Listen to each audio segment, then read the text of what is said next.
آئیے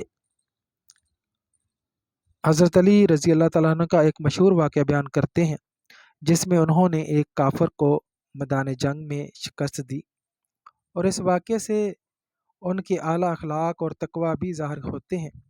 یہ واقعہ عموماً جنگ خندق غزوہ احزاب کے دوران کا بیان کیا جاتا ہے، جب عرب قبائل نے مدینے پر حملہ کرنے کے لیے خندق کے پار آنا چاہا۔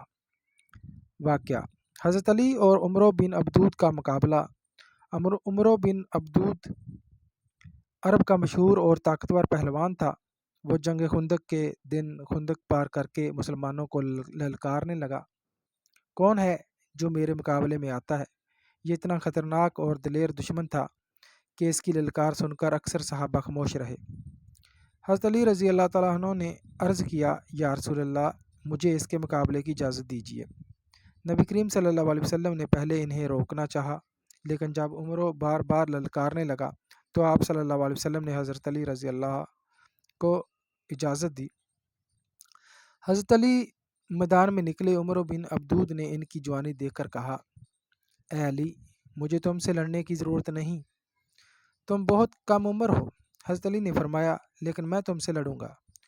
عمرو نے غصے میں حملہ کیا۔ حضرت علی رضی اللہ تعالیٰ عنہ نے بڑی مہارت سے اس کا وار روکا اور پھر تیزی سے اس پر حملہ کر کے اسے زمین پر گرا دیا۔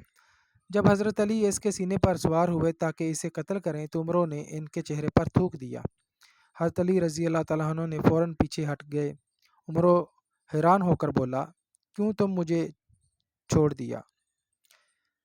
حضرت علی نے فرمایا، میں اللہ کے لیے تمہیں قتل کرنا چاہتا تھا، لیکن جب تم نے میرے چہرے پر تھوکا مجھے غصہ آیا تو میں نے ڈر محسوس کیا کہ کہیں میرا عمل اللہ کے لیے نہ رہے بلکہ ذاتی غصے میں نہ بدل جائے، اس لیے میں ہٹ گیا تاکہ جب میں وار کروں تو صرف اللہ کی رضا کے لیے ہو۔ بعد میں حضرت علی رضی اللہ تعالیٰ عنہ نے دوبارہ حملہ کر کے اسے قتل کر دیا۔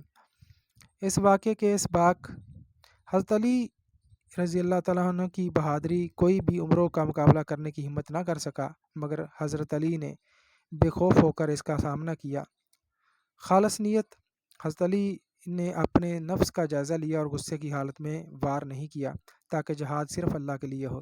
کردار کی بلندی: انہوں نے دشمن پر غصے میں بھی ظلم نہیں کیا بلکہ اپنی نیت درست رکھی۔ یہ واقعہ حضرت علی کے عدل، بہادری، خلوص اور تقوی کی روشن مثال ہے اور مسلمانوں کو یہ سبق دیتا ہے کہ نیت پاک ہو اور دشمنی میں بھی انصاف اور اللہ کی رضا پیش نظر رہے۔ اگر چاہیں تو میں اس واقعے کی اور بھی تفصیل، اس کے پس منظر یا اس کے دوسرے تاریخی ذرائع بھی بیان کر سکتا ہوں۔ اپنا ڈھیر سارا خیال رکھیے گا۔ اللہ حافظ۔